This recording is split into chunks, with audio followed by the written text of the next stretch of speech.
Hey there guys, I am the Six Machine and welcome back to another Warhammer video.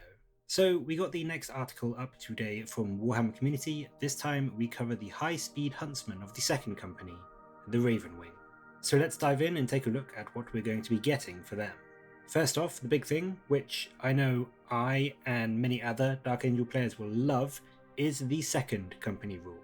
As you can see, this essentially means that if you take an Outrider detachment, which just has Ravenwing units as you would want to do if you were running a pure Ravenwing list, then not only do you get the +3 command points rather than being charged them, already a great incentive for pure Ravenwing lists, but you also get objectives secured on your bikes and Outriders. That is such a simple change, but such an incredibly good one. I'm so glad that they have done this for the Ravenwing, and I imagine we will be getting something similar for the Deathwing in their Vanguard detachments as well. It's not really been since the days of 6th edition that players could realistically run pure Deathwing or Ravenwing lists, as back then both Samael and Belial made Bikers or Terminators troops respectively. All the rest of the time we've been stuck with that weird scout tax thing that no one really liked, but everyone felt they had to if they wanted to make a semi-competitive Deathwing or a Ravenwing list. Now it looks like the pure lists are here to stay, and that is just amazing from a fluff perspective. I really love that they've done this. I like that they are now encouraging and rewarding you for taking those fluffy lists, and I really hope that it starts to roll out for other armies that might have those unique army styles that, don't quite fit into a battalion or a brigade and have always felt a bit penalized for taking what they felt made sense in their army list. What I also like is that while yes, this is overall a huge buff and improvement, it isn't a complete win-win for people who want to play Ravenwing. Yes, you can use the Outrider detachment and you don't have to waste points or slots on those troop choices anymore, but with the Outrider detachment you are more limited in what else you can take. You only get a maximum of 2 HQs rather than 3, and you only have 2 slots for things like elites or heavy support. So if you did want to bring your Ravenwing Apothecaries or your Ravenwing Champions, or even, for now anyway, Black Knights, you are a lot more restricted in that. Although, as an aside, I hope that Black Knights go back to being fast attack because I feel like they belong there, but if you are bringing a pure Ravenwing list in your Outrider detachment, you are going to have to make some tough choices with your available slots. And I mean, yes, you can bring multiple Outrider detachments, obviously, which helps to negate that, but if you really want to maximize your command points and just bring one detachment, there are some limitations there that you need to consider, and I like that. It isn't just an easy point-and-click decision. Up next, they show off the new Super Doctrine for the Dark Angel... Wait, didn't they do that on Monday? Oh, well, they showed off the Fire Discipline Doctrine, which is the Tactical Doctrine bonus, but Today is the day of the Ravenwing.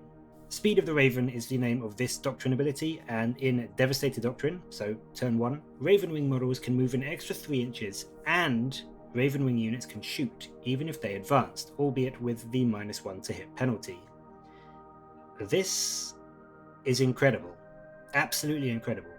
Ravenwing armies were already fast, and this is going to mean that turn 1, you will absolutely be up in your opponent's face, pretty much guaranteed. The ability to move up to 23 inches and then still unleash all your firepower is so potent, and you could very easily clear away a huge swathe of the enemy's forces before they can even react. Conversely, the 3 inches of extra movement means that if you want to, you can choose not to advance and just still settle for a fantastic 17-inch move, and then you still have the opportunity to make a 7 or 8 inch charge, which is not guaranteed at all, but if your whole arm makes that move and is up in your enemy's face, then at least a few of your units are probably going to make it in. And obviously with that, if you don't advance, you're going to be firing everything at full ballistic skill, so you can really put the hurt on the enemy before you make those charges. This is so unbelievably good in my mind because it also lets you deploy a bit more defensively if you want to, and try to outrange a few of your opponent's guns, knowing that in your turn you can still get into a pretty good position with your huge movement and return fire with pretty good effect. I'll be honest, taking the negative to hit isn't exactly a big shame, as, I will happily take that in return for being able to fire my multi-melters and my bolters and heavy bolters and onslaught Gatling cannons after moving up, basically the entirety of no man's land, to be honest. And there still may be ways in the codex to counteract that -1 to hit. The old Speed of the Raven stratagem, which has now become this Doctrine ability name, may well make a return in some form with a different name. I mean, there's no guarantees, but that used to let you advance and charge and shoot. And I believe they FAQ'd it so that you shot without penalty, or at least your assault weapons shot without penalty. But there may be things that they bring back in the stratagems that allow you to overcome that -1 to hit after you've advanced. And I mean, if you could advance and then shoot and then still charge in some way, even if just one unit could do that, that would be absolutely bonkers. That would be insanely good. But again, that's me just kind of like spitballing possible stratagem ideas. I mean, I don't know. It may not come back. The fact that they've renamed the old stratagem to this new doctrine does kind of indicate that the old Speed of the Raven isn't coming back, but you never know what we might get in terms of new stratagems. What they did show off in terms of the stratagems in the preview were 2 of them. The first of which, Full Throttle, essentially lets you move an additional 12 inches after you've advanced. So, if I'm correct, you have a 14-inch base move, a flat 6 inches for advancing, plus 3 inches for Devastator Doctrine in turn 1, and then an additional 12 inches with Full Throttle. That's 35 inches of movement, turn 1. Sure, you can't shoot or charge after doing that, but still. You need an objective on the other side of the board that some unit of non-obsec enemies has? Just go steal it. It's going to be huge for grabbing or denying your opponent some objectives, for getting those sweet primary points. So I don't think this can be understated. I know a lot of people, and I used to think like this, see like a stratagem or an ability that doesn't let you shoot or charge and you think, meh, I would rather my units just be firing. But in 9th edition, objectives are so key that a stratagem like this really can genuinely win you the game. And for 1 CP or 2 if your squad is over 5 strong, it's really a steal for a clutch, surprise, I'm moving across the entire board trick to have in your back pocket. The last thing that they show off is high speed focus. What this does is that when you allocate a ranged attack to a Ravenwing vehicle, it basically gets a 4-up invulnerable.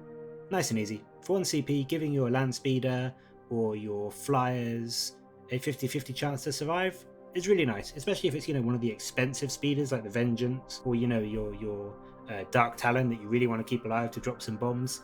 Really nice, really simple, really useful. To cap this all off, in the end they do clarify that Jink is still a thing, and this is the rule where Ravenwing units basically have a 5-up invulnerable save against range attacks, and you lose it if you remain stationary in your movement phase. So, pro tip, if you go second, you do still have this save. You haven't had a movement phase yet. And it also adds that if you advance with a unit with the Jink rule, it gains a 4-up invulnerable against shooting attacks until the start of your next turn. Hello, Speed of the Raven.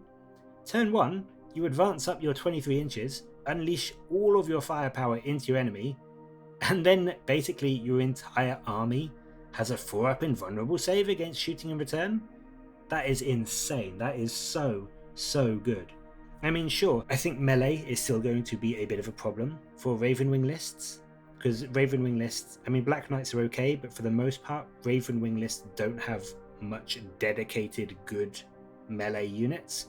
But at the end of the day, with bikes, your movement should be enough that you can avoid most of the worst of the melee that you really want to with relative ease. You can pretty much put yourself in a position where the worst enemy melee units will be, either out of range or have a huge charge range to get to you and just go after their weak units. And I kind of think that kind of plays into the Ravenwing playstyle as well. Like, you pick off and you ride around using your speed to pick off the weaker elements of the list, and then like in fluff, obviously the Deathwing come in and do that like key punch to the main enemy like target that they're going for. But even with pure Ravenwing, like, yeah, you just pick off the weaker elements of the enemy's list, and then once that is all done, you can focus everything on those hard-hitting key units and really just kind of like grind them down with your firepower and your overwhelming force of numbers. This little showcase has given me so much hope for the Dark Angel supplement. There's always been the issue in Dark Angels that because there were essentially 3 armies in one, there were always some rules that felt a bit weird or didn't quite work with one part of it. But it seems as though GW really is making an effort to make each wing of the army unique and have its own bespoke rules and specialities, and I love that. I think it's going to make Dark Angels a very varied, a very difficult army for opponents to plan against and pin down and know what to expect. Whether you're playing a pure single wing list or a tri-wing list, I think the Dark Angels are going to be so much fun in 9th edition. So that's it. Thank you very much for watching. Do let me know what you think of these Ravenwing rules and what you hope to see for the Deathwing. Will they get the Assault Doctrine super ability? I'm leaning towards yes, but I have got no idea what it may be. But anyway, please leave a like and subscribe for more Warhammer related videos from me. Until next time, I'll catch you later, guys.